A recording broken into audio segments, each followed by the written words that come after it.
Hello बच्चों, let's read the question. A vector, B vector and C vector are unit vectors such that mod of A vector plus B vector plus 3C vector equal to 4. Angle between A vector and B vector is theta 1. Angle between B vector and C vector is theta 2, and angle between A vector C vector varies close interval pi by 6 से 2 pi by 3. Then the maximum value of cos theta 1 plus 3 cos theta 2 is, option A है हमारा 3, option B है हमारा 4, option C है हमारा 2 root 2 and option D है हमारा 6. हमें बोल रखा है तीन यूनिट वेक्टर है जिसके मॉड ए plus B plus 3 C vector का वैल्यू 4 दे रखा है. तो हमें cos theta 1 plus 3 cos theta 2 का मैक्सिमम वैल्यू निकालना है. इस क्वेश्चन के हमारे की कॉन्सेप्ट है, हमें बोल रखा है A B and C are unit vectors. इसका मतलब ये हुआ कि mod of a vector is equal to mod of b vector is equal to mod of c vector equal to 1. और दूसरा mod of a vector plus का b vector plus का 3c vector equal to होंगे हमारे square root के अंदर mod a vector का square plus mod b vector का square plus mod 3c vector का square plus 2 times a vector dot b vector plus 6 time हो जाएगा b vector dot c vector plus 6 times हो जाएंगे हमारे 6 टाइम हो जाएंगे हमारे क्या c vector dot a vector. c vector dot a vector इसका वैल्यू दे रखा है 4, इसका वैल्यू दे रखा है 4. अब ये हमारे हो गए की कॉन्सेप्ट. हम बात करते हैं अब सॉल्यूशन का. किसका बात कर रहे हैं हम? सॉल्यूशन का. हम बात कर रहे हैं सॉल्यूशन का. सॉल्यूशन हमें दे रखा है mod of A vector plus का बी वेक्टर प्लस का 3c vector is equal to 4 और angle between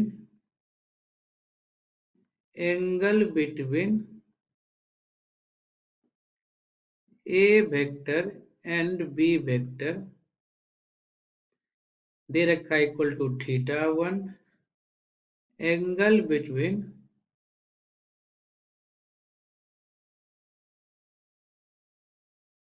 B vector and C vector दे रखा है theta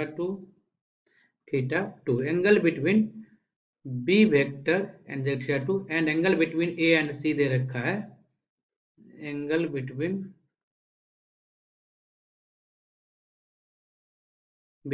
A vector and C vector दे रखा है बिलोंग्स टू हमारा पाई बाय 6 से 2 पाई बाय 3.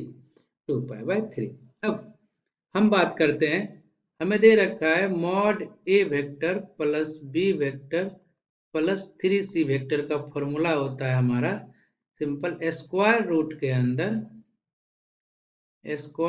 के अंदर मॉड ए वेक्टर का square plus mod B vector का square plus mod 3c vector का स्क्वायर प्लस 2ab मतलब 2a vector dot b vector plus 2bc मतलब 3 दूनी 6 कांस्टेंट मल्टीप्लाई 6 होगा b vector dot c vector plus का 2ca.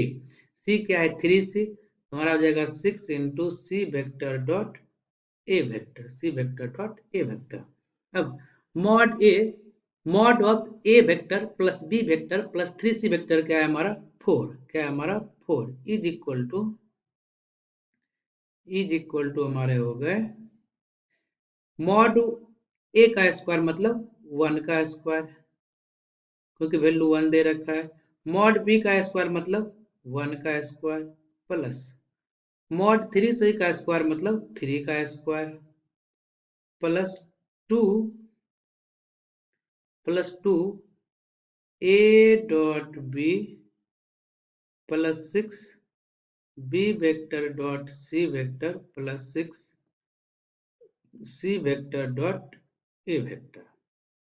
हम क्या कर रहे हैं, बोथ साइड स्क्वायर कर दे रहे हैं, स्क्वायरिंग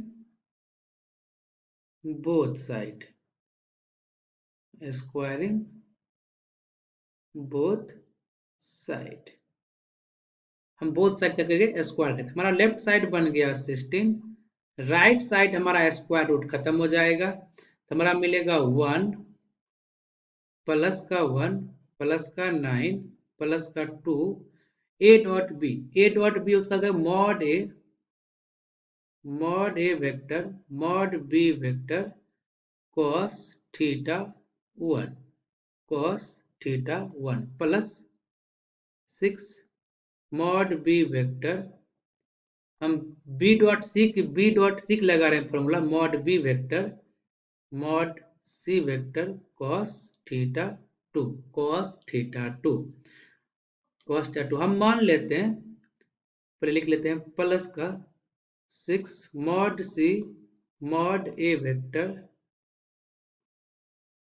cos अल्फा, हम मान लेते हैं लेट एंगल बिटवीन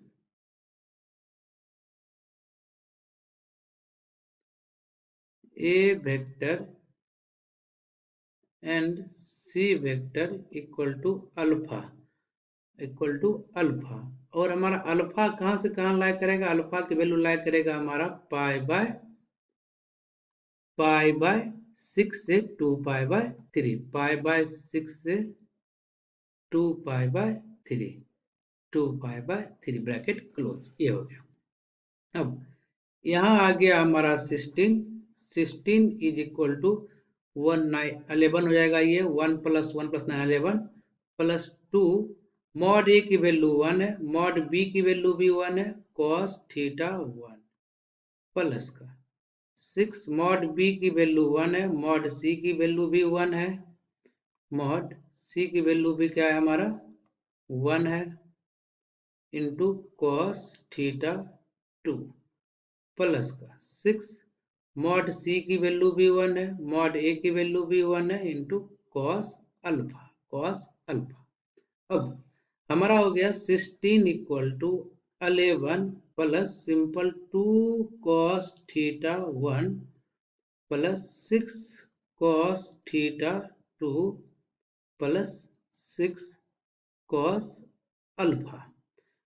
हम 11 को उठा के लेफ्ट साइड लेकर आ रहे हैं, तो हमारा हो गया 16 माइनस का 11 इक्वल टू हो गया, हमारे 2 कॉमन ले लेंगे तो हमारा आ जाएगा cos थीटा 1 प्लस का 3 cos थीटा 2 प्लस का 3 cos अल्फा, ये आ गया।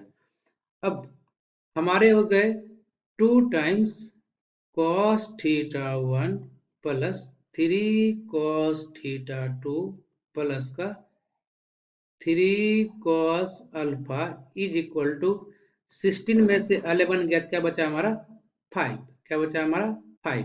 अब 2 से डिवाइड कर दे तो हमारा आ गया cos थीटा 1 प्लस का 3 cos थीटा 2 प्लस का 3 cos alpha is equal to क्या होंगे 5/2, 5/2 हम 2 से राइट साइड डिवाइड कर दिए।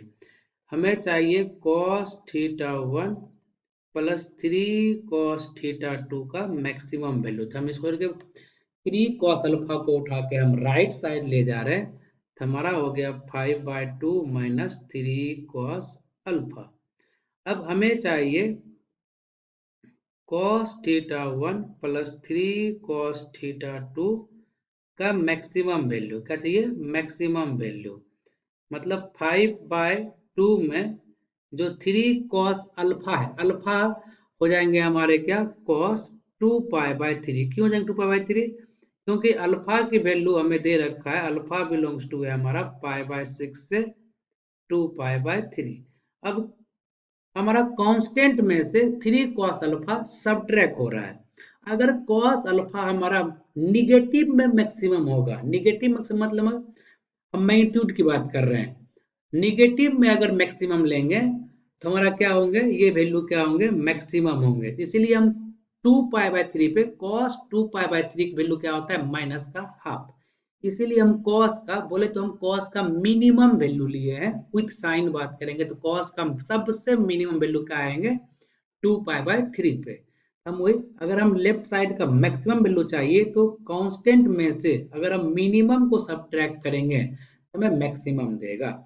हमारा आ गया cos θ1 प्लस का 3 cos θ2 मैक्स, मैक्स क्या गया हमारा 5/2 cos 2π/3 की वैल्यू होता है माइनस का 1/2, तो हो गया प्लस का 3/2। दोनों को ऐड करेंगे तो 2, 5 प्लस 3/2 मतलब 8/2, 2 से कैंसिल कर दो 4 टाइम में, तो हमारा cos θ1 प्लस का 3 cos θ2 मैक्सिमम इक्वल टू आ गया हमारा 4। क्या आ गया हमारा 4। The final answer is 4। And option की बात करें तो option B is the correct answer. I hope you understood it well. Best of luck.